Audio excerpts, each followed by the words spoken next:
The most widely published book in human history reveals that we are created in the image of God. Throughout our human journey, each encounter is an opportunity to see the shared humanity in ourselves and others.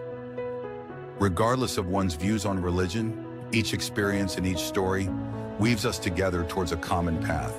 A path of transformation, a process of growth and understanding, a recognition that, at our core, we share a common destiny.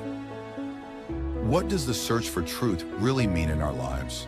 How can we find a sense of unity in a world so diverse and divided? As we reflect on these questions, we start to uncover a fundamental connection that binds us all beyond our differences. Welcome to Created in the Image of God, Building Vibrant Communities, with our host, Wade Franson. Tonight's episode is Mentoring Gen Z in their faith journey. Good evening, everyone. Welcome to Created in the Image of God. We're on episode 152 today. That's going into our third year, and it's been a wonderful journey. We have an amazing guest tonight for this episode. His name is Benjamin Crawshaw, and he specializes in reaching Gen Z with the message of the gospel. How do we reach a generation with an old story when they're wanting the thing that happened only in the last 15 seconds and they're overloaded with information? Well, Ben has some answers that might work for you in working with this generation, whether you're a parent, whether you're a teacher, or just a friend of these young people. Let's welcome Ben into the studio. Thank you, Wade. Wow, 152 episodes. That's impressive. That's awesome. Well, and there's just been amazing guests, and tonight we have another one. And I apologize for calling you Ben. You prefer Benjamin. Getting a little too informal here. So, Benjamin, welcome to the studio.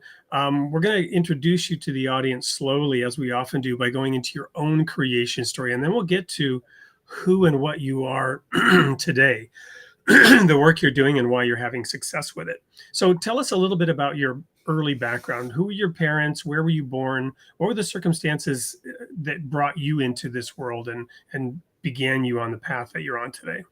Yeah. Well, first off, I want to say hello. You told me about your live audience, and that's different for a podcast that you do it live. I know some of you are watching a recording and some of you are here live. And I think Wade, you said different parts around the country or even around the world, right? That's right. We do have a global audience. We tend to average around 100 live viewers. Right now, we've got 53. And we tend to have about 5,000 viewers that come and watch the show by the time the first week and the marketing is over.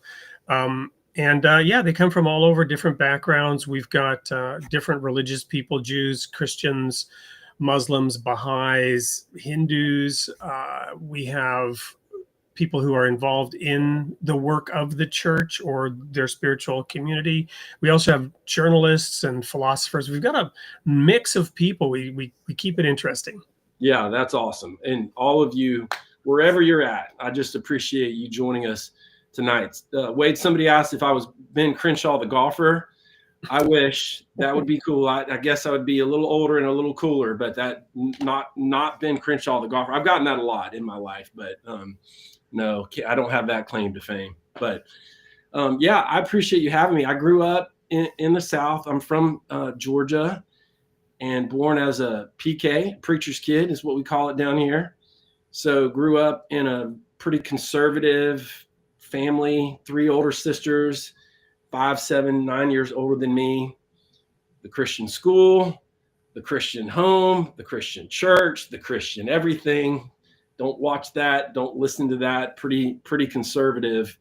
And then when I was in middle school, my sisters got kicked out of the Christian high school for just breaking some of those rules, Wade, And so then moved me over to the public school, and I was like, wow, this is an entirely different experience. But it turned out to be a great move for me in that, I think got to see just a little bit more what the world was really like. Rode the bus. I was on a bus for like 45 minutes, and it was all grades.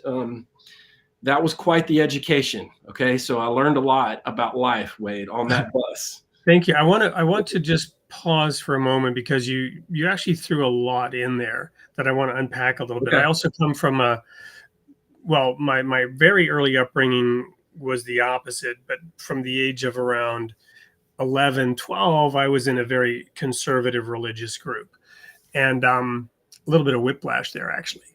But Okay. when I went to get my theology degree, it was with all the people from that denomination globally, and we were very strict, Mhm. very strict. The reason I actually got in, despite my not so great recommendation from the local minister, was a bunch of the students got kicked out over winter break Right. for doing things that broke the rules even when they weren't on campus, and they got Right. reported by their congregations or whatever. Right. So there was relatively high proportion got kicked out halfway through letting me in, which was great. But what I want to mention is this term PK, right? Preacher's kid. We had that as well. And at our theology school, which was a liberal arts, so it wasn't just theology, it was a liberal arts program. But a PK was not looked upon favorably because the PKs were the worst, right? They were the ones who maybe felt privileged, maybe felt special, maybe felt that they could get away with things, or maybe had some baggage because their dad was always gone traveling, visiting other people. Whatever the reason, the PKs were the problems often. So you mentioned your sisters getting kicked out, right? Right. So what was that like as a growing up the minister's kid, and what were there challenges that you had to deal with and overcome personally that might have affected how you approach this later? Yeah, that is a great question. I think my older sisters would probably have a better answer for you, or a more interesting answer than I would. As a preacher's kid, I think my parents were just wanting to raise their kids in the best environment they knew how. And at that moment in time, having us go to a Christian school and, with rules and stuff like that was what they saw as the best fit. And just no knock on that at all. But I think this idea of that we are going to present ourselves a certain way as a family. I think my sisters did a pretty good job of knocking the idealism out of it. You know what I mean? And they got in trouble for drinking wine at a Pizza Hut. So school was like, that's it. You're out. You're gone. One of our audience members suggested this, which I think is exactly what you're saying. Probably a lot of having to be perfect in front of a lot of people a lot of the time.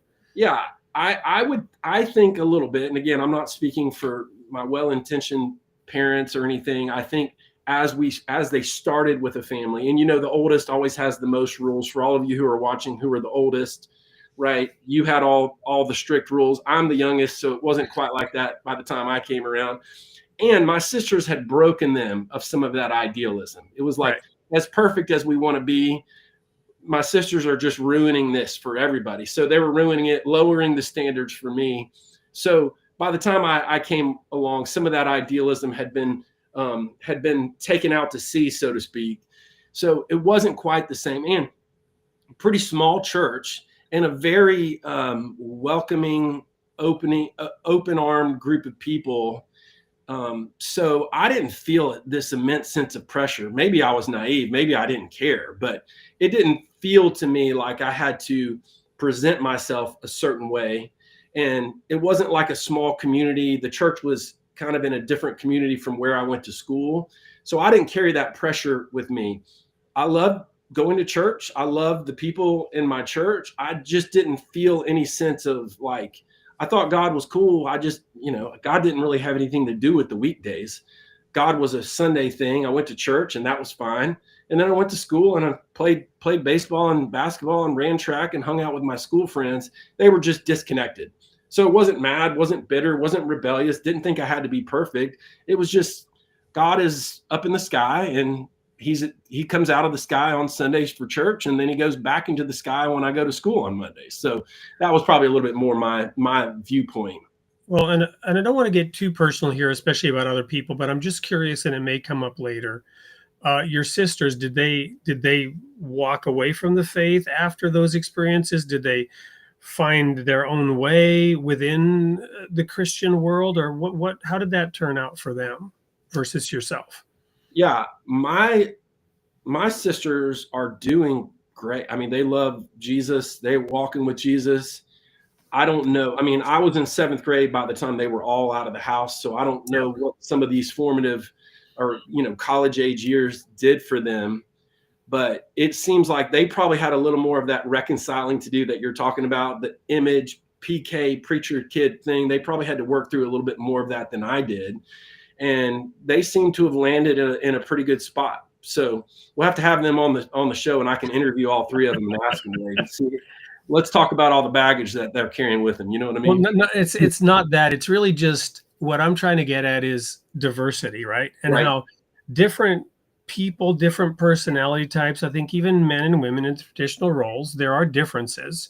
I like the analogy of the two wings of a bird, the left and the right wing. You need both, and both are equally needed for the bird to fly, but they're different. You can't sort of transplant the left wing onto the right side of the bird. It won't work, right? So there's just differences. And different people will perceive the same situation very differently. The college that I went to, you had people who will say it was the worst thing that ever happened to them, ruined their life. For me, it saved my life, right? And it's a matter of perspective, and God creates an unbelievable amount of diversity, right? And Jesus addressed that in a whole bunch of different ways in that sort of narrow-minded Pharisaical world into which he came. Yeah. And, some of it you're talking about the difference between, men and women responding, and also birth order. Birth order is such a real thing, right? Absolutely. So whether your dad is a pastor or your dad is, runs some type of business, there's this pressure, it seems like, when you're higher up in the birth order to kind of like represent the founder legacy, so to speak. Whether you carry on that work or you don't, there's still this pressure that comes with it that sometimes I think, washes its way out as you move down the line. Sometimes it doesn't. For me, being the only boy, there was this sense of, carrying on the family name, so to speak. But to become a preacher, it never crossed my mind. Never even thought about it. But went to college with plenty of people who were PKs, fit stereotypes, either on the rebellious side or the older firstborn felt this need to carry on the founder legacy, so to speak, and carry on the family trade, so to speak. I feel like I saw a lot of that. Yeah. Well, cool. So you then got into public school. You say even on the bus ride, that was an eye opener, being exposed to all these things that you would have been exposed to anyway, but it was more of a maybe feeding through a fire hose now, going, from one situation into this other one. Right. Yeah, no, it was a very quick education. I mean, my Christian school, we didn't have gym because we didn't have gym teachers, because we didn't have a gym. So we didn't have gym class.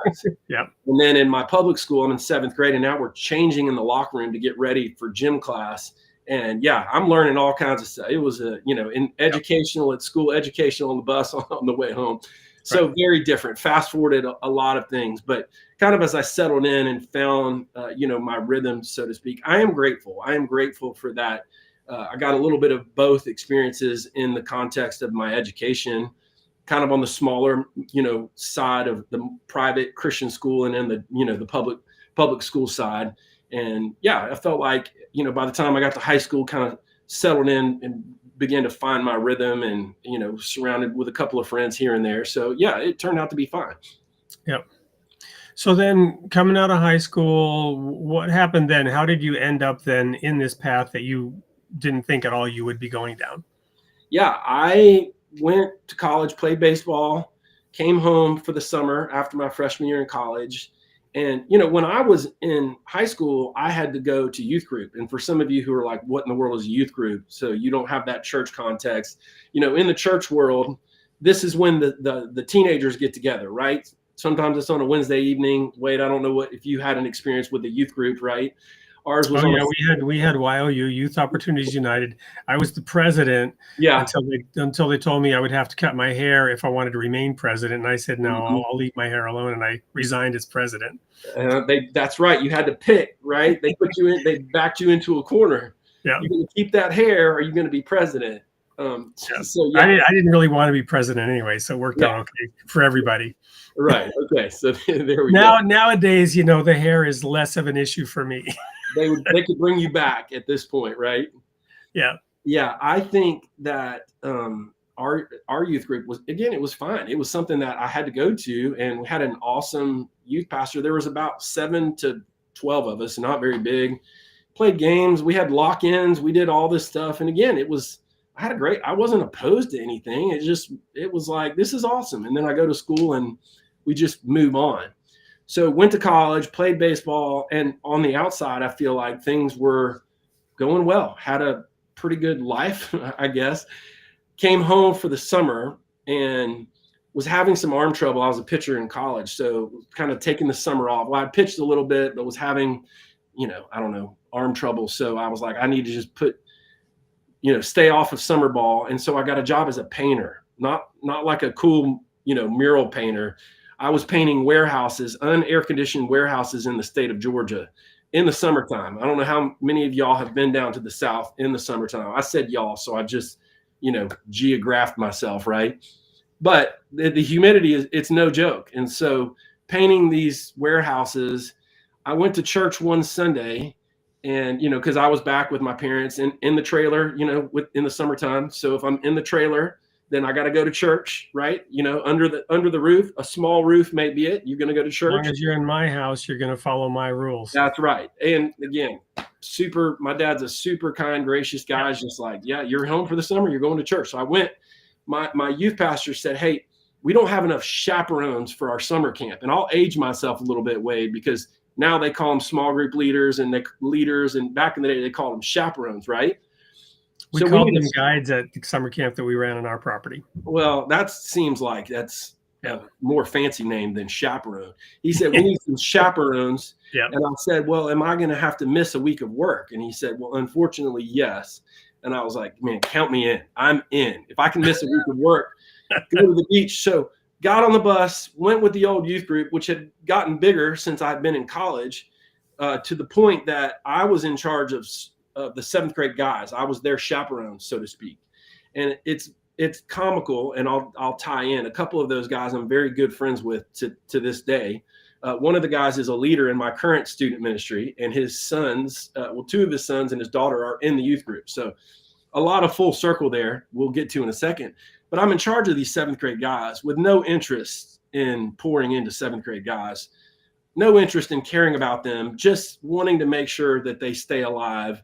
So I made them sit on a row. 7th grade guys are in some ways some of the hardest to work with, 7th and 8th grade. Well, for me, I had no interest in working with them. So it didn't. So that was fine then. That wasn't hard at all. Just counting them, making sure that they're still alive. And Yeah. so I said, one thing we're going to do, we're going to sit on the same row when we go to these sessions. And that way I can just count you and make sure you're all here. Then we get back to the room. I count you, make sure that you're all here, and then just, leave me alone. Right. So this week, Wade, I had one of those speakers, and some of you watching this, maybe you grew up with speakers like that who were like just mad at you, red-faced, right? I get a little red-faced because I get hot, and I'm sitting here under the lights, talking, but this is like red-faced because I'm angry, right? This guy was preaching hard at us all week, very angry, very upset with us, and I'm checking out for the most part because I'm like, man, why is this guy so angry? Why is God so mad at me and all this? It was the last night of camp, and just your classic last night of camp. And that was really when God got a hold of my life and took me up to that altar, which was just the area in front of the stage, right? And I just laid down, and it really was, Wade, as much that I wanted something different for my life, because I was so tired of my life just being all about me. All my decisions revolved around me. All my conversations revolved around me. All my thoughts revolved around me. All of my life, I was just the epicenter of my existence. And that's a miserable way to live, where all of our focus is just around us. And that's where I was. And I was miserable, realized it a little bit, didn't completely realize it. And that was, God worked through a lot of different people in the Bible, right? And that particular camp, God worked through a very frustrated, angry speaker to get a hold of my life. Well, I love that you crystallize it down to that difference between selfish and selflessness, right? I know that I was baptized, I think at around 18, and then I had this, despite being baptized, even after being baptized, I had a run-in with a state trooper in which I was running away from him in my car, ran off the road at 120 miles an hour, got taken to jail because it just wasn't working. And it wasn't that it didn't take, it was that the spirit was willing, but the flesh was weak. But the epiphany really came a few months later. We had this thing in the fall called the Feast of Tabernacles, the Feast of Booths. We were a Sabbath-keeping church. We also kept the Jewish holy days. And this was 8 days of partying. It was called the Feast of Booths, Booths. We called it the Feast of Booths because the commandment is, appear before the Lord thy God in the name that he shall choose, and rejoice before him with wine and strong drink. And we did. And so, I mean, that's the commandment, you had to follow it. So, but me and my friend, I was 19, we were earning our own money and we had our own tithe, and you could save, you gave a tithe to the church, but you saved a tithe also to celebrate the holy days. And so we were at this big hotel, the whole congregation, and these were wonderful things. They were like 8-day vacations with all your church friends. And, most of the adults were mature enough to handle this. But as a 19-year-old, we had a keg of beer in the hotel room, and it was just this big party. And I've been planning this for months to have this really good time. And it ended up being so hollow and empty because it was all about the good time that we were going to have at this big annual spiritual party. And that was when God helped me see this isn't going to lead anywhere, and it's not fulfilling, and it's not the way. And at the end of that feast, I was so empty and so hollow from having just been selfish. And that realization hit home. Sounds like, your experience was different, but there was an element of that same thread there of, just focusing on yourself doesn't bring any satisfaction ultimately. Yeah. And I thought my story of laying on the altar, weeping in front, with my 7th grade guys worried about me was interesting, but I think your story is more interesting, Wade. The Feast of the Booths, is that what you called it? It's the Feast of Tabernacles, but it's also known as Booths, right? Because the Jews in New York, they'll make a little thing on their balcony, right? The Sukkoth is the Hebrew word, right? It's the tabernacle where Moses went to the tabernacle, the cloud came down, and at the end of it, and it symbolizes that we're temporary on this earth, and there's a whole lot of symbolism in it, but that English comparison, booths and booze, it was too close, joke, right? It was too close. Yeah. I do think, because again, I don't think this speaker was offering anything appealing to me. Yeah. He was mad. But as a side note, I do think he was trying to date one of my older sisters. So there was a little pattern right there, by the way. Just want to make that connection. And I when that was over, I said, hey, I gave my life to Jesus, but you cannot date that guy. That's too much, But it was me having to come to grips with was I at the end of myself or not? Did I have more left in the tank for me to center my life around? And it was what you're saying. I was just done with me. And I was tired of thinking about me all the time, talking about me all the time, revolving all my relationships around me. So it wasn't like Jesus was offered to me as like, wow, this is an amazing, this is the bread of life. This is this is the living water. This is the Father and the prodigal son. He was offered to me as he's mad, but I just wanted something other than me. And that's really, and the Holy Spirit used that to get a hold of my life, and things have never been the same since then. Well, we're going to go to a quick commercial break. We're going to show a brief video of what you're doing now. When we come back, we're going to talk about that. Don't go anywhere. We'll be right back with more of Benjamin Crawshaw and how to reach Gen Z. Hello, people. My name is Benjamin Crawshaw, and I worked with 3 other amazing authors on a project called The Path. The Path is an imaginative journey for the next generation. It also has an experience guide to go along with it, animation videos. This whole thing started with us just having a conversation about what do we want our teenage kids to know. This really is a project for anybody. Anybody out there who is saying, hey, what is my purpose in life? I've seen this quote that goes somewhere along the lines of, our job is to figure out our purpose and then spend the rest of our days living that out. But most people get stuck at part one. What is our purpose in life? We want to figure that out. And that's what the path does. It takes all of us on a journey to figure out what is our purpose in life. And then at the end of the day, all the things that you and I want in life are found in Jesus. And that's what the path talks about.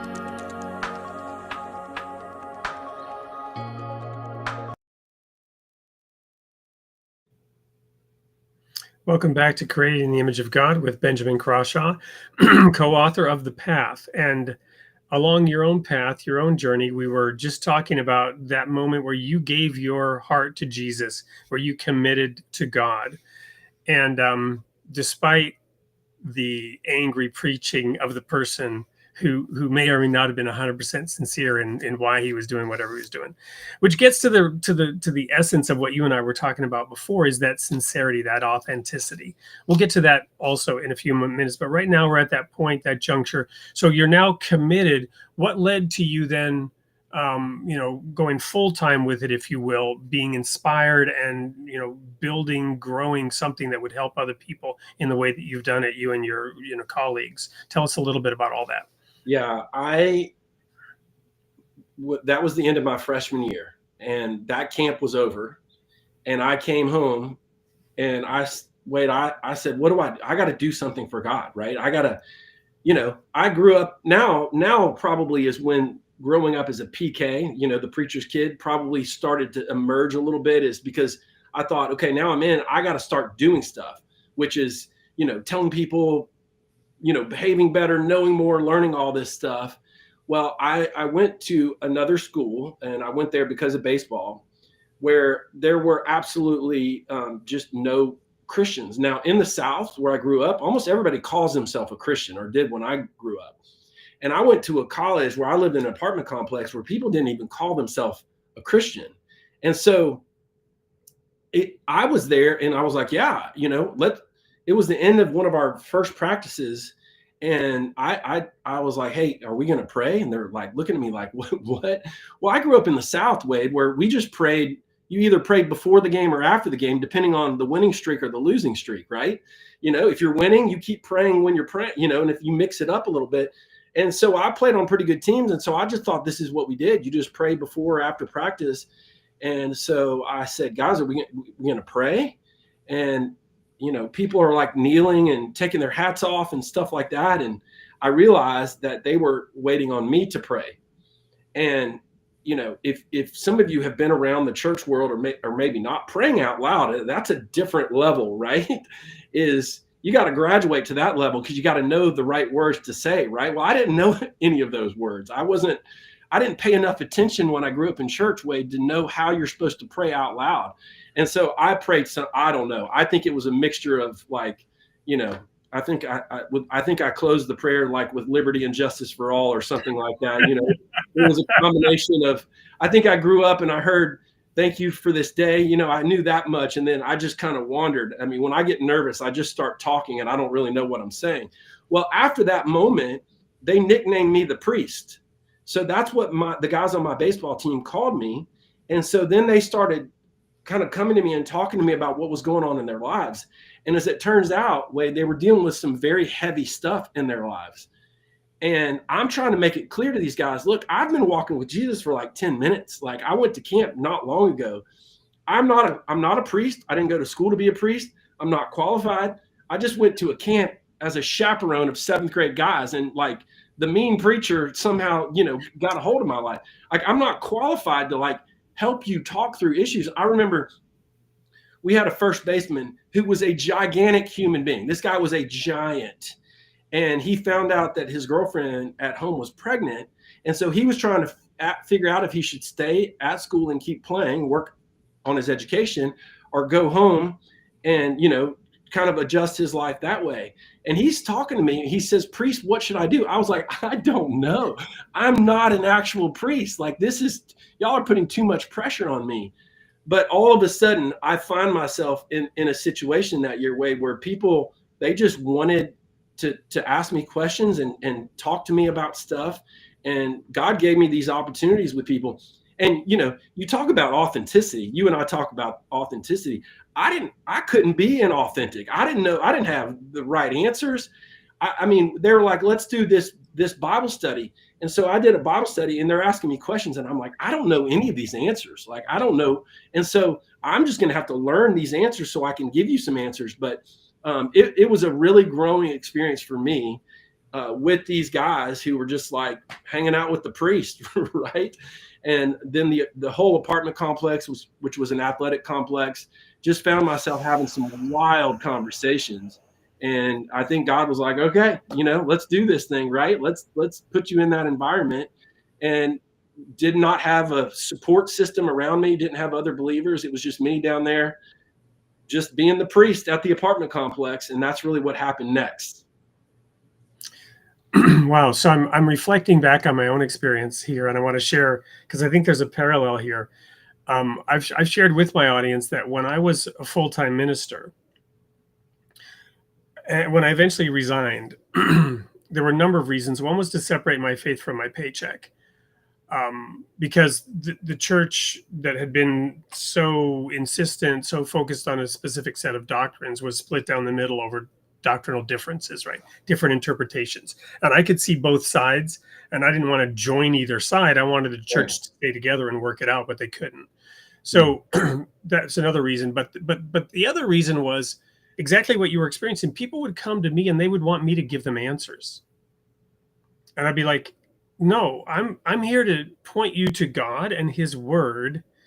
I don't have any answers for you, right? I don't know what the answer is for you." Right. So for example, that person that was torn between, should I stay here and should I go? Well, it probably depends. There's no right, perfect answer for everybody always, right? The circumstances are so unique and diverse and varied. You follow me? Yeah. And yet we were in this sect. I mean that positively. I don't know what other word to use. We were in this sect that thought we had all the answers. Right. But you don't have the answers for an individual. Yeah. The path is individuated for each individual, right? Right. So we had this, you're probably taking the title from this verse that says, I'm assuming this is my fantasy. There's a verse, I think it's in Proverbs, "This is the way, walk you in it," right?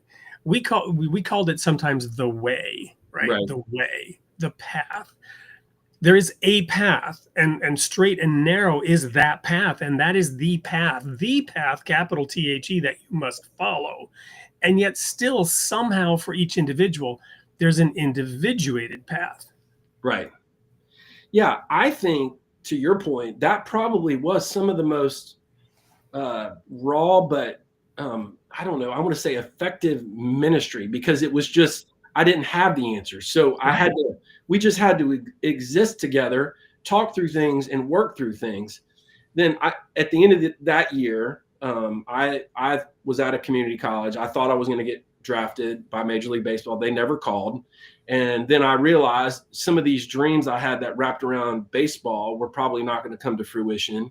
Ended up going, instead of, going to a certain place to play baseball, I went to a smaller Christian school. And again, you talked about your school environment. I don't know if it was high school or college, where some people would say it wasn't a great experience. You would say it saved your life. It was college. My undergrad, studying theology as a major in this liberal arts context. Right. And then for me, I think that was huge for me. I went to a Christian college. I was a junior at this point and ready to surround myself with some other believers who have, lifelong friends. My college roommate, he and I talk on the phone every Wednesday, and we talked, this past Wednesday. And so it was pivotal and vital for me.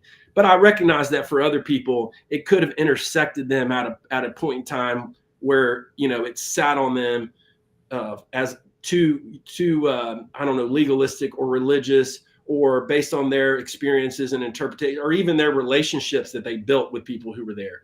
So I knew it's not for everybody. It was for me, just like you said, your college at that point in your time, at that point in time.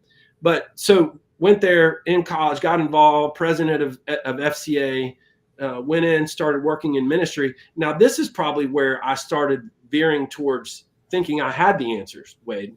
So graduated, now I'm working in ministry. And I think this is where I started feeling like if people came to me, I knew what to tell them. Right. Either that or I felt like I had an obligation to tell them. And so I spent a lot of time in my early, 20s up to my early 30s, just knowing everything. And, and so I had all the answers and had it all figured out. And that's eventually that ran out. That only works for so long. So I went into ministry. Again, my heart was in the right place, loved people, cared about people. But it was a lot of me trying to figure things out, fix people, have all the right answers, have all the solutions to life, and, not have any confusion theologically and stuff like that, which, and then the more you grow, the more you realize you don't know. And then you run into life, then life runs into you. And then you realize, I don't even know if some of the things that I thought theologically 6 years ago still line up with what I think. And then I'm friends with all these people, like you were saying in your church, who see things very differently from me. Then I've experienced the brokenness of life.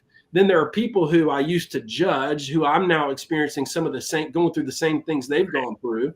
And then it's like, well, then it was just a huge mess of me falling off of my own pedestal, so to speak, which is a very freeing thing to do.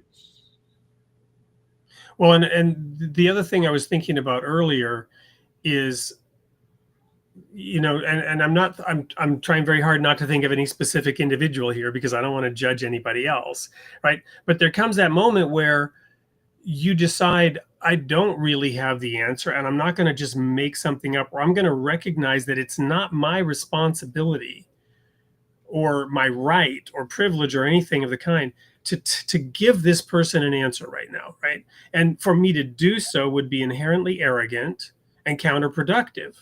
And even if my answer might be right in some sense, they have to see it through their own eyes. They have to come to their own realization of what they need to do with God. But at that moment in time, some people really enjoy what Jesus criticized the Pharisees of doing, which is sitting in Moses' seat. Right. You sit in Moses' seat. They sit in Moses' seat, he said. Therefore, you have to do what they say, but don't follow their example because they're hypocrites. Right. And this gets to that authenticity part, which is if you think you have all the answers, that's a very inauthentic place to be. Yeah, and nobody had more answers than Jesus, right? Someone's asking about assuming it could be verified in Scripture. Well, it's the life of Jesus. Jesus was very inefficient with his time. He spent time patiently with, there was 70 people, and then he had 12, and then he had 3. And then he would travel and spend time with people and ask questions. And he could have, he could have asserted himself and given answers left and right. And he just didn't. He asked. Not only that, his main teaching method was this thing called parables. Right. And when he was asked, why do you speak in parables? What did he say? So that they won't understand what I'm saying. Right. Right. And then, when Jesus preached the hardest, like the Sermon on the Mount, he was directing it toward a Jewish audience who felt like they had it all figured out. And he was like, if you do, okay, then be perfect, therefore, as my Father in heaven is perfect. Right. Your eye causes you to sin, gouge it out. It was like, whoa, what happened? What happened here? I liked it when you told stories. A lot of the time, he just spent time flipping the script to make them uncomfortable. Yeah. And so I think as I have gotten past myself, meaning having to have answers, having to fix people, having to be right, getting past the certainty, right? I think now I find myself more patient as opposed to impatient, asking more questions as opposed to fewer questions, being with people as opposed to fixing people, and trying to put myself in a position where people can be real about what's going on in their life, just like I can, as opposed to making sure things are fixed so to speak. And that's been a lot of life. Again, me happening to life happening to me, things not working out as certainly as I wanted them to.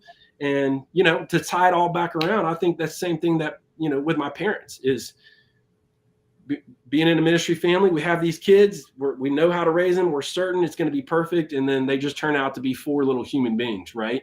And so our certainty gets thrown out the window. So we either double down on our certainty, or we encounter something called grace, the fresh breath of grace, which is an entirely different way of approaching the world. This is from Saul to Paul. Paul approached people with grace, which is said, hey, I'm going to journey with you. Saul had to be certain. Everything had to be perfect. Paul he lived in fallibility and creativity, and he's hugging people on the beach, and it's just an entirely different person. And in some ways, all that certainty was broken out of me. Yeah. So let's get to the crux of writing the book, The Path, and now this focus on Gen Z, right? It's kind of an organized thing, but I assume that there's an organization, but it's also very personalized in how you take it. Tell me a little bit about how that works, the mechanics of what you're doing, and then let's get into some examples of how you're reaching that generation. Yeah, this is The Path. I know y'all saw the little commercial. It's mirrored, so this looks backwards, right, Wade? Is that right? Yep. It's Hatap. Y'all have to read it backwards, but It's a beautiful book. But yeah, I work with an organization called True Face, which helps stuck Christians get unstuck. So we're trying to usher people out of the room of good intentions into the room of grace, understanding who they are as sons and daughters of a good, loving Father. And so we started thinking about our own kids, our biological kids. And then as time passed, I started thinking in terms of the student ministry that I work with now. And over a couple of years, the project really just became for anybody who's just, searching for some purpose in life. So yeah, originally targeted at Gen Z, turned out to be really, I think, a project for anybody and everybody. I have some Gen Z kids in my family in this house as we speak. And then I work in student ministry with Gen Z. I work in the local public schools with mental health when it comes to Gen Z. So a lot of Gen Z. I'm getting to the end of Gen Z, on to Alpha now, but did a ton of research, ton of conversations, ton of just asking questions, what we talked about as we started with this project. So let's talk a little bit about the particular nature of them, the challenge and opportunity that is Gen Z for them, for themselves, the challenges that they face in finding the path forward for them. Yeah. I think at this point in time, this is no surprise to anybody. The options of the world are more numerous than they've ever been. Just like Wade, information is more available than it ever has been, right? Most of the Gen Z people we know have more information at their fingertips than we had access to in our lifetime, right? And what is Gen Z, first of all? When did it start? What age are they today?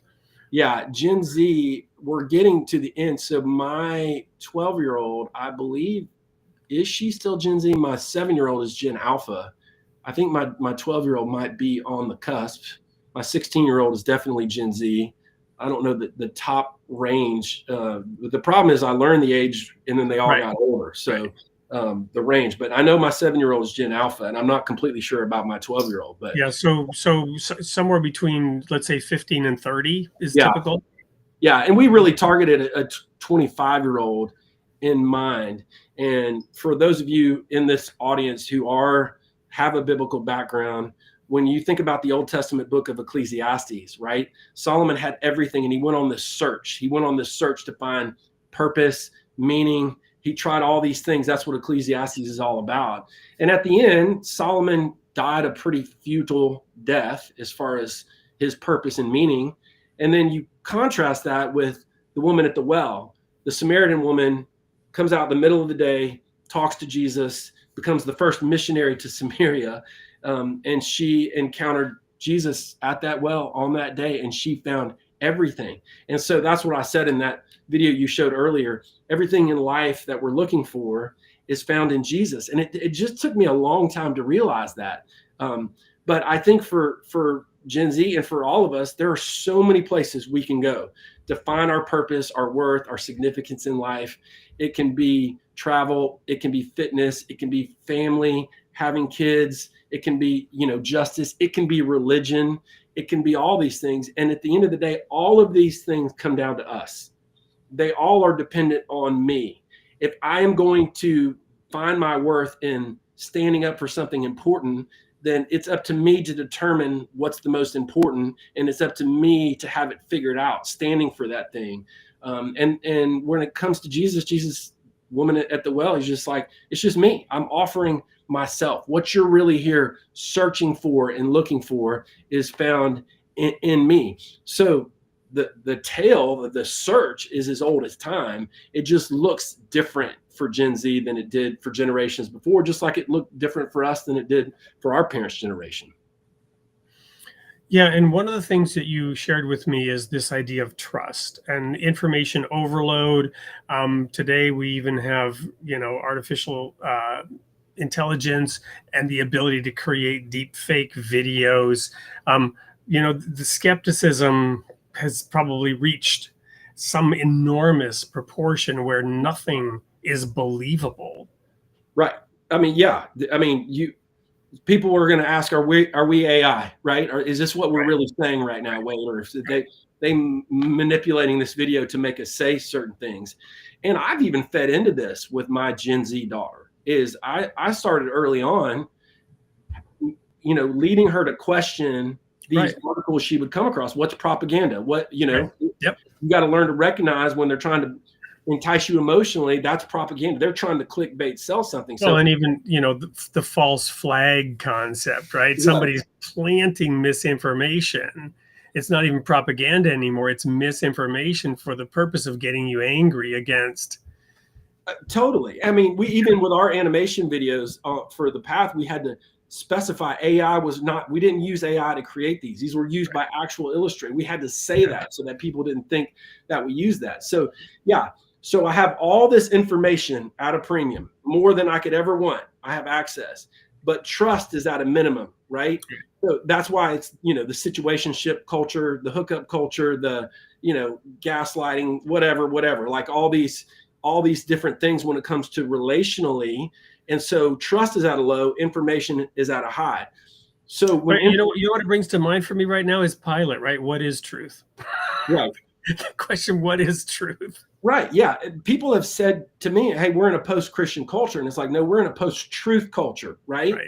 And so when you're in a post-truth culture where skepticism is at a high, trust is at a low, you're looking for something authentic and something real. And that's why I've said, I know a lot of people don't buy into this. Gen Z it's the best generation positioned to encounter the gospel, because this is what Jesus did. Jesus didn't come with information overload. He didn't come with a bunch of answers. He didn't come he stood on a mount to preach, and he was preaching at people who thought they had it figured out by their own religiosity, by following enough laws. That's when he got on the wall, on the side of the mountain and started preaching. The rest of the time, he was looking people in the eye. He was noticing people. Zacchaeus, come down from there. I'm going to your house today to have lunch. I see you up there, the person, the man at the pool, I see you, I hear you. Jesus noticed people, encountered them, looked them in the eye, asked questions. Right, because at the pool of Siloam, his excuse was, nobody takes me to the water. I've been here for 28 years and it's as though I don't exist. Right. Yeah. And that verse, I don't know where it is, where Jesus saw them and had compassion on them. Right. And so he offers this authentic experience in a post-truth, highly cynical, lack of trust culture. And so it's a perfect fit for what they're looking for, something authentic and something real. So I think Gen Z is perfectly positioned for the gospel. Now, is it going to be presented through someone standing up on stages and preaching at them? I don't know. I don't think so. Very, very much could happen. But that's more information. And I think what becomes elevated it becomes these authentic experiences. And so I've told you before, Wade, I equate it to, if you eat fast food all the time, then you're like, man, I'm craving a home cooked meal, right? And if it's information, artificial, propagated, produced, or whatever, I begin to crave these authentic experiences. And I think that's the best place for the gospel to be presented and offered, is through high trust, authentic relationships. And that's why our ministry, we call ourselves True Face. It's just our true, authentic self. Beyond the mask was our original slogan. And then after COVID, everyone thought we were a mask company. And so we've said, no, that's not our slogan anymore, because we're not.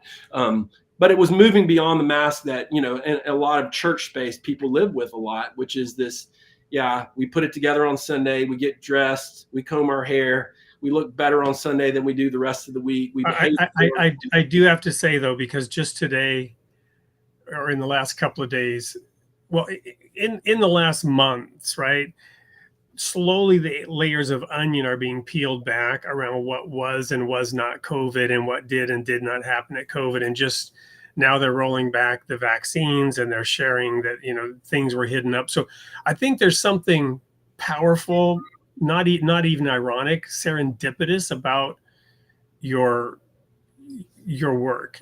And right. You know, even the reference to the mask, because that's a symbol, and it's not a positive one, of how, you know, where we went as a society, where we are as a society. I love the idea of, you know, what was the exact slogan again that you used to have? What, beyond the mask? Beyond the mask. Yeah. You know, that's a really great slogan. Yeah. Even though I understand why you don't want to lead with that, but right. There are layers of power there beyond the mask. Right. The authenticity, the truth. You know, right. Who was really trying to help anybody? Who was really trying to protect anybody? I mean, if we want to understand why Gen Z might be cynical, look no further, right? Right. Yeah. And I think, so for me, what becomes higher value is what's most connected to authenticity. So for example, you know, you want to talk about classic student ministry. So showing up at an event or at a game for somebody who's in the student ministry, and then building a relationship, which is very inefficient, takes time, and it takes just deposits, right, to build a relationship. Right. And so then if there's an open window of, hey, I'm struggling with something. Hey, and I use a guy in my student ministry who plays soccer and been going there a bunch of years. And it's just these slow deposits, show up at a soccer game, and then, hey, I want to talk. And so we finally talk. And so he just opens up. He's having some anxiety. He's a goalie. He's a keeper. And so, you know, there's a lot of pressure on that. And so then, Wade, then I have the opportunity to either establish myself as the expert who has the answers, or to say, yeah, I get it. I totally struggle too. You know, part of it is wrapping up our identity in what we do. You know, part of it is like, man, God is part of how God has made you is to be an incredible soccer player. That's part of the gifts that he's giving you.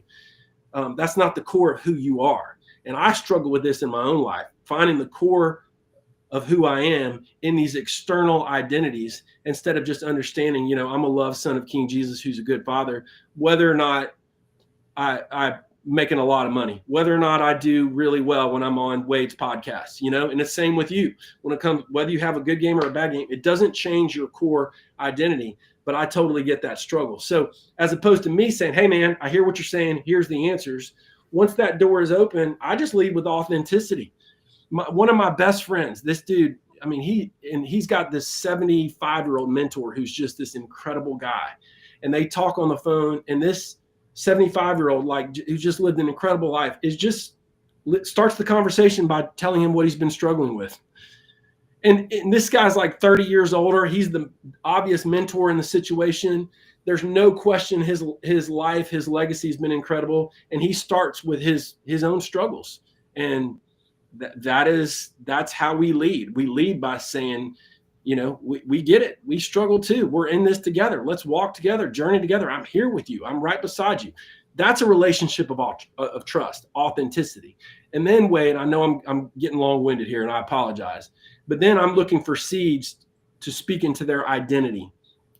So you're telling me about your anxiety with soccer. So this is not an opportunity for me to affirm the fact that your identity is a soccer player. I'm affirming the fact that you're a loved son of King Jesus, who's a good father. That's an identity that cannot be taken away. It can't be stripped. It can't be earned. It can't be lost. It can't be stolen. That'll be with you even when your days of playing soccer are over. Now, soccer is part of how God wired you. You're incredibly gifted at it. God can use it for your own experiences and to build relationships with others, but that's not the core of your identity. That's a secondary identity. But these doors are not open unless there's trust. And trust is not open without authentic, high trust experiences. So for me, I post about our youth group on social media, and I post about it kind of imperfectly. I don't try to make it seem like I'm perfect. I don't try to put the best reels of me together. I just try to let people know we're just doing the best we can, because I'm trying to let the authenticity seep through. But social media and me posting is just not at all one of the top priorities of what's happening in student ministry. It is face-to-face, authentic communication and relationships led by vulnerability with the idea of fostering trust. And I'm sorry, I got a little long-winded there. I apologize. No, it's great. I'm loving it, and I'm sitting here reflecting as you talk. Lots of different verses are coming to mind. Jesus, when he was walking through the crowd, said, "Hey, who touched me?" Right. Right. And his disciples were like, well, what are you talking about? People, right. What do you mean who touched you? Right. And Jesus knew somebody touched him. And then the segue is, God speaking to Israel saying, come, let us reason together. Right. Not come, let me lecture you. Right. Come, let us reason together. Let's have a face-to-face talk. Right. Let's discuss this. Let's think about this together. And, my own camp experience, there was this, Dr. Kermit Nelson. He was the head of the camp programs in our churches.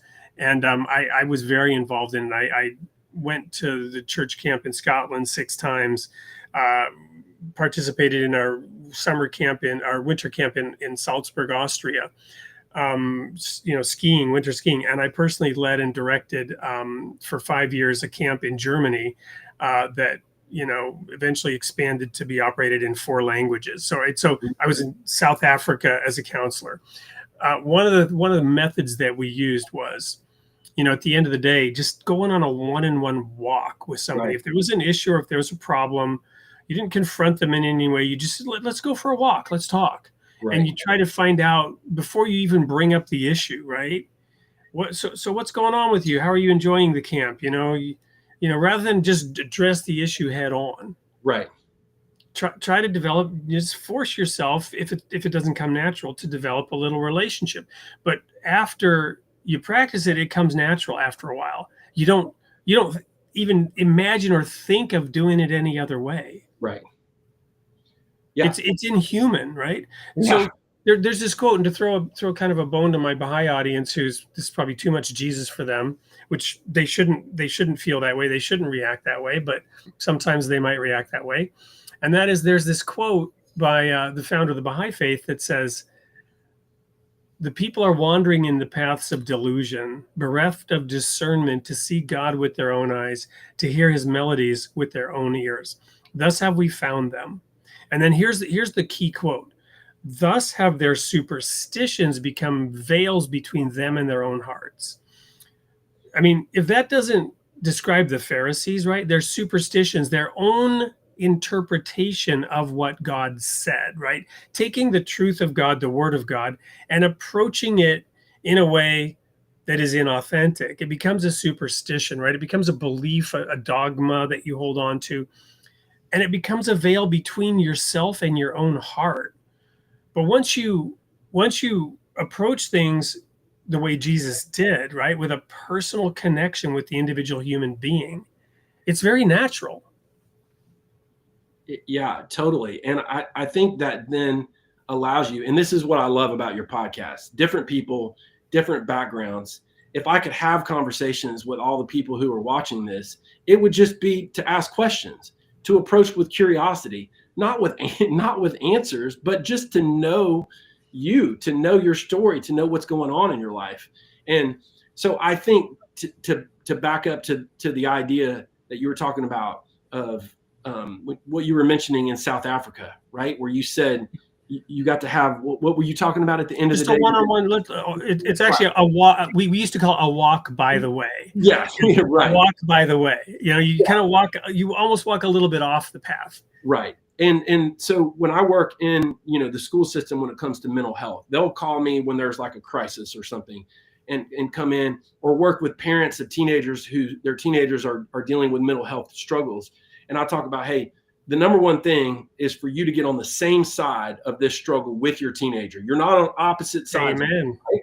Same side of the tug of war rope. We're not on different sides of the tug of war rope here. We're not on the opposite sides. Well, they're trying to vet through a therapist who's a good fit for their kid. Well, in our place, maybe the same as your area, those great therapists, they're backed up. So if you get on their list, it's going to be a while. So a lot of them are like, what do we do in the meantime? And so there's things that you do, making sure that they, are eating protein and all this stuff, but getting outside and going for a walk together. This is one of the things that I've tried to do with my kids from the very beginning, is we're going to go on a walk. We're going to talk about stuff. I got 5 questions I'm going to ask, and they could be lighthearted, all this stuff, but we're moving. We're under the sun, which is good for your mental health. And we're having conversations. You don't feel like I'm having to stare at you or look at you. We're just walking and talking. And so, man, it's been so important for me. And so I've had to force it a little bit at the beginning, and it's like, no, we're going for a walk. Come on. And now, they understand it's just a part of what we do. It's time to go for a walk. No agenda. We're just going for a walk. Sometimes we talk about stuff. Sometimes we don't. But that's the same idea, as opposed to me coming home and saying, hey, you did this, you're wrong. Let me lecture you. Let me discipline you. Let's go for a walk. We're on the same side of the struggle. This is what I'm talking about, Wade, when it comes to all of Gen Z, is I want to get on the same side of you. I'm not going to get on the opposite side of you with all of my knowledge on my platform, trying to tell you how much I have figured out. I'm going to get on the same side of you, which means curiosity, asking questions, authentic relationships. We're going to walk together. I'm going to be vulnerable with you so you don't feel like I act like I'm having it all together. And at that moment in your life where you feel like all of these things I'm trying in life are coming up short, Jesus may be the answer for you. So for all of you who are watching, read Ecclesiastes out of the Old Testament, and then read the encounter of Jesus with the woman in the well. But I think I would take it one step further than that, or maybe one different step, Wade. I heard a guy say 3 years ago, what's fractured in relationship can only be healed in relationship. And so for a lot of people who are watching this, their fracture has come from life. Like I said, I happened to life happened to me. Some of it happened through very close relationships, and some of it happened through the church, or through, people who hurt them in the name of Jesus, swinging a sword at them, And so it feels odd to think, I'm going to be healed from this fracture. The word of God as a two-edged sword, cutting asunder. Yeah. But that I could be hurt by church people, and the way that fracture is healed is by a high trust community with people who love Jesus, not necessarily, may not be church people, but people who may even just be figuring it out, but they love me, and they're creating a safe place for me to walk together as I heal. And that's, again, True Faith Beyond the Mask. We're trying to create these high trust environments where people who are coming from all kinds of backgrounds, some of them hurt in the name of Jesus, some of them hurt in the church, can find a high trust, authentic, loving community to get healed, and to realize that maybe your view of God, which was just the judge with his arms crossed, or that police officer chasing you as you're driving away at 120 miles an hour, that when Jesus had an opportunity to describe to us what God was like, he told the story, the parable of the prodigal son. And it's the father running out to wrap his arms around you. And when you're around a community of people who can say, this is what God is like, he's running out to wrap his arms around you. And so are we. What's fractured in relationship can only be healed in relationship. That's what True Faith is all about. And because of what's happening with Gen Z, and because they're seeing all of these things that are supposedly going to fulfill this gap, and it's coming up short, a lot of that hurt is happening for them earlier than it may have for the rest of us. And it's the same offer, is that what's fractured in relationship can only be healed in relationship. And the woman at the well found it in Jesus, and she walked away different. Yeah. Well, wow, this has been fabulous. I can't believe the time has flown by. Didn't even realize that your energy is amazing, and that's a good thing. We're going to go to a quick commercial break, and we're going to go overtime so that we can engage a little bit with the audience reactions when we come back. The Royal Falcon Foundation, which I'm heavily involved in. And I'll just throw out in the context of this, it's experiential learning where it's 10% talk and 90% activities and action. We'll be right back. Welcome to the Royal Falcon Foundation. Our curriculum and activities inspire and train adolescents through hands-on experiences, fostering growth and empowerment. Through immersive and challenging experiences, we shape young minds to think independently and develop their leadership skills. Our programs foster new friendships and unity, shaping young leaders to tackle real-world challenges with confidence. We believe in equipping the next generation with the skills to become leaders of tomorrow. Join us at the Royal Falcon Foundation and be part of a journey that empowers, unites, and inspires. Double your impact with our matching grant. Until the end of 2025, every tax-deductible donation to the Royal Falcon Foundation, up to $1,000, will be matched dollar for dollar. Visit our website to donate now or email info@royalfalconfoundation.org for more details. Together, we can make a greater difference.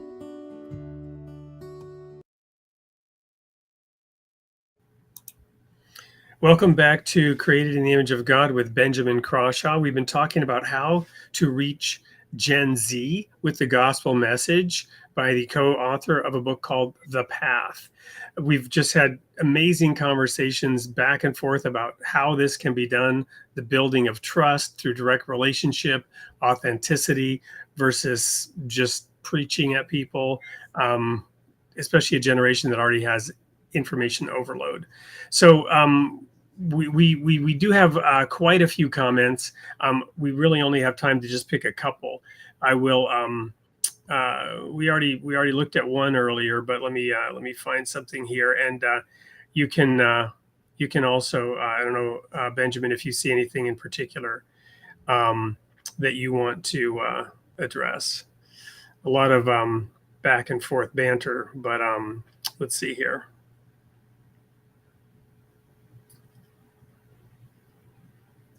Well, let's just acknowledge this is the founder actually of the Interfaith Library, and he's a Muslim imam, and he shares this comment. Do you want to maybe, I don't know if you can see that. I put it up on the screen. Knowing and obeying God's purpose for us guides us to fulfill our true potential, brings meaning, and aligns our lives with his divine plan for happiness and eternal significance. So that's a lot. That's a big picture. So give us an example of how you may have reached through your approach somebody at the Gen Z level who might be struggling with this or that, and then bringing them along to get this bigger picture of God's purpose. Yeah, I think, when I grew up in the student ministry, it was all about trust God, trust and obey. There's no other way. And so that's what you did. Where the student ministry I work with is called Sons and Daughters. You are sons and daughters of King Jesus, and he's a good father. We start with identity, because when you, as a created, that shapes your view of the creator, and vice versa. If you think God is a distant, angry judge, then you're going to see yourself as a screw up who can't seem to get your act together. If you see God as a good, loving father, and you see yourself as a loved son or daughter of King Jesus, those are connected to each other. So that's the core of who you are. Well, that's your primary identity. Well, then now we can take all the things that are unique about you, which is your personality, your relationships, your story, the highs and lows of your life, the way you're wiring, your personality, what you're interested in, what you're good at. All of these different things become part of God's purpose into your life. The daily destinies, the seasons, the overall chapters of your life. And we talk all about that in The Path. But you start with an anchor of knowing what cannot be changed, Wade, which is I'm a son of King Jesus who's a good father. That's who I am. Can't be stripped, taken away, lost, or stolen. But then I realized that there are some unique things about me, that God has created me with unique gifts to do certain things, a heart for certain types of people. And so that's part of what God has brought me to. But it is all to be filtered through love. Okay, so for my audience, the Apostle Paul said faith, hope, and love, and the greatest of these is what? It's love. Jesus said the greatest command, love God, love others. By this, all people will know you are my disciples, if you love one another. When Paul talked about the fruit of the Spirit, the number one fruit of the Spirit is love. Paul said, if we talk in the tongue of angels, but we have not love, it's like we're but a resounding gong or a clanging cymbal. So it is God gifted us with these unique purposes for the purpose of love, loving God, loving others in a noticeably different way. Well, what does love look like? Love is patient, love is kind. That's how Paul defined it. So we're bringing our gifts to the world with patience and kindness on behalf of other people in the name of Jesus. To me, that's knowing and obeying God's purpose for us. God didn't say go and teach the world. God just said go and make disciples. Disciples, follow me as I follow Christ. Well, how do people know I'm a disciple? They will know you're my disciples by how you love one another. That's how Jesus defined it. Love is our purpose. That's our purpose to bring to this world. Others focus, non-certainty, non-perfectionism love on behalf of a good, loving Father. Yeah, let's think for a second about all the ways we could think that people would know us. Well, they're going to know us by the fact that, we go to church every Sunday, or that we have happy marriages, or that we, don't smoke or don't drink or don't engage in frivolous activities, or all these things that we think might be the identifying factor of a Christian. And then Jesus says, by this shall all men know you, that you have love one for another. Yeah. I do think too, Wade, I'm sorry to interrupt you, but I think I think for a lot of people, especially down here in the South, then, a Christian or whatever becomes a box that you check, just like whatever, a political preference would be. I'm this person, but it took me a long time to realize, like, man, God knows about the lilies of the field, the birds of the air. Like, God cares about my Tuesdays. God cares about, what's happening in my life, in my work, with my kids. And he's a good God who cares about all of that. And so I think, it was originally decided God's up in the sky. God only cares about church things, right? Wade, right. Going to church, checking these boxes, the small group, going on a mission trip, singing the worship songs, reading the Christian books, reading my Bible, praying. And it's like, no, God cares about Thursdays at 3:00. God cares about traffic and cares about how you feel about yourself, and cares about your mental health, and cares about your relationship with your kids. God cares about all of that because he's a good, loving Father. So. Yeah. Yeah. And, thou shalt not take the name of the Lord thy God in vain. Putting that label Christian on yourself, we've got to be careful that we're not violating that commandment, and similarly not bearing false witness, right? Because we're witnessing for the God we believe in, right? And if you're going to have other people know that you have that identity, that's a high standard to live up to. And the only way you live up to that is by loving them. Right. And again, what's fractured in relationship can only be healed in relationship. There's a lot of fractured people out in the world who have been hurt, and you create these high trust, loving environments where people can find healing. That's a purpose and a mission right there. We all got huge mission fields out there if we're going to offer a safe place for people to show up and heal in this world. So one last question we've got time for, and I'll use this one here, and we'll kind of go broader. Elizabeth was asking if you preach in a congregation. I want to expand that out slightly and have you explain sort of, a day in the life or a week in the life of Benjamin Crawshaw. What are you doing? And then how can people engage with what you're doing? Yeah. So, when it comes to True Face, we work, with individuals and helping create high trust community where people can be known in an authentic way. And we're also working to create authentic churches where people can be known in a high trust community. So we do a little bit of both. But if you want to email me, it's benjamin@trueface.org. I think does everybody see my name on the screen? Benjamin@trueface, TRUEFACE.org. Also, trueface.org is the website. If you want to find out more about I just put it in the chat. And now we've got it.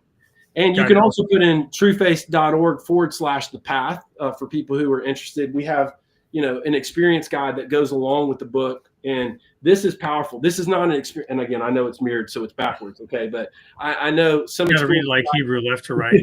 Right. Or just the book and just a couple of questions. These are, powerful experiences where you're in a community writing down your shame narrative, these things you believed about yourself. And together we're erasing those off the dry erase marker, replacing them with truth and beginning to absorb them into who we are. So the experience guide, the animation videos, because I know not everybody out there reads, but with the path, it's part allegorical. So it's a story, not just teaching. We tried to make it as engaging and beautiful and interesting as we could. But yeah, my life is to partner with the ministry I work with, TrueFace, which is trying to help people who feel stuck or feel angry or feel cynical find a place where they can experience healing, or find a church that has a thriving culture of love in it. So all things TrueFace. If you want to check any of it out, the website, the free app, if you want to join that TrueFace Life app, that's a great way to interact with us. And a lot of the stuff that I've talked about is a message that comes out of TrueFace, and that's what I spend most of my time doing, Wade. Awesome. Well, I think that is a great summary and wrap up. We've got one thing left to do, which is show the sneak peek for next week. But I want to give you, if there's anything else you want to add, I'll leave the audience with that we missed somehow. And if you want to wrap it up with a couple of final words, but if you feel that was it, that's great too.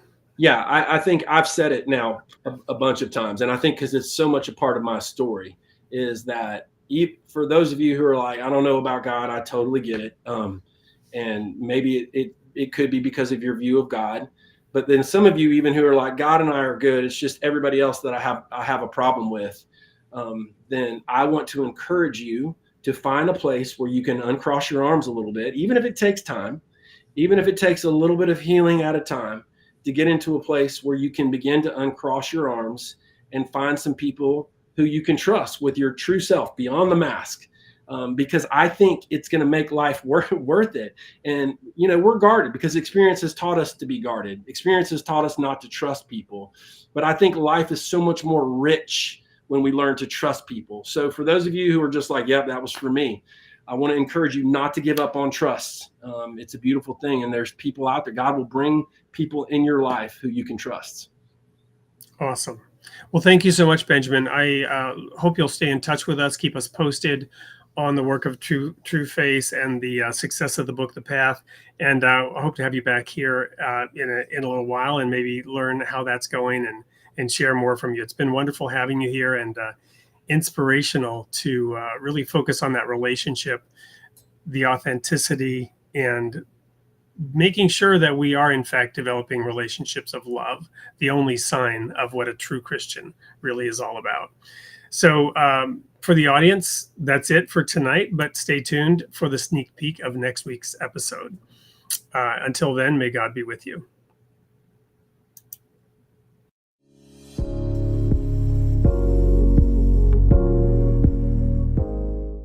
Hey everyone, it's Wade Franson back with another sneak peek for Created in the Image of God. We are in the studio with Sam, let me try to get his name right, Vadakikut, and he will be telling us about the difference between trying to take ownership and being a steward of wealth. What is the purpose of wealth? How do we integrate material things into our physical life so that we're not serving two masters? Welcome to the studio, Sam. Thank you, Ray. Appreciate this opportunity.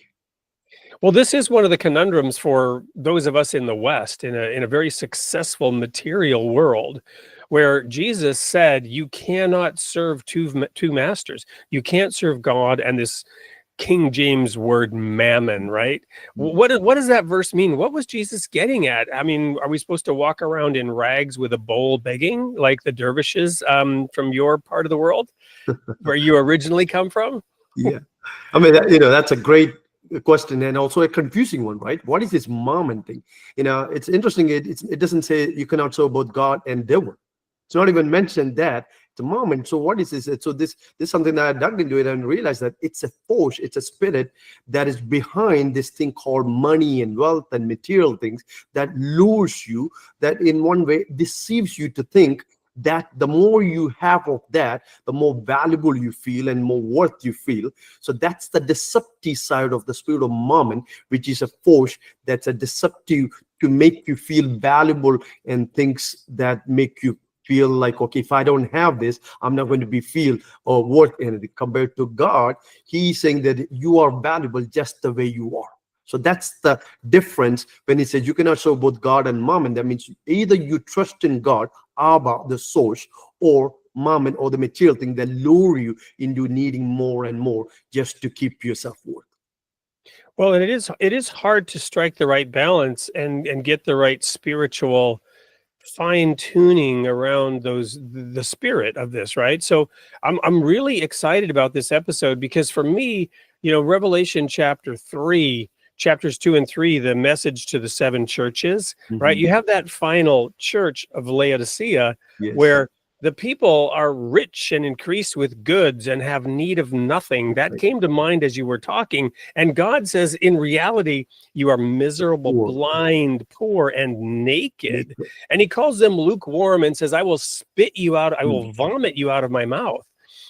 So obviously there's a challenge here. How do we navigate that? How do we walk the razor's edge between a healthy, successful life that God wants us to have, but not serving it? Yeah, it's interesting. It reminds me also, the story in the Bible about the young rich man. Jesus asked, he said, hey, I'm keeping every law, everything Jesus asked, he said. Then, Jesus said, now give, all that you have and come follow me. That's where you see the spirit of mammon stronghold on him. He has kept all the law externally, but internally he was a slave to the spirit of mammon or money or the wealth that he had. So that's like you said, it's a fine line sometimes, but until and unless the Holy Spirit guides you, this is where the spirit of discernment help you to discern what is truly the control of mammon in your life and what is not. Money is neutral, like anything, but it's how your heart and your mind is controlled that you can understand, are you a slave to it or are you an entrusted steward that manages it and not it controlling you? Well, thank you. One of the quotes that my audience, I think, is largely familiar with, because I've mentioned it a number of times, is, with fire, we test the gold, and with gold, we test our servants. Yes. So we're going to dive into that topic in depth based on the Word of God with Sam Vadakekut. And this is episode 153, airing on June 3rd, Tuesday night at 8 p.m. Central Time. You don't want to miss this episode. Be there.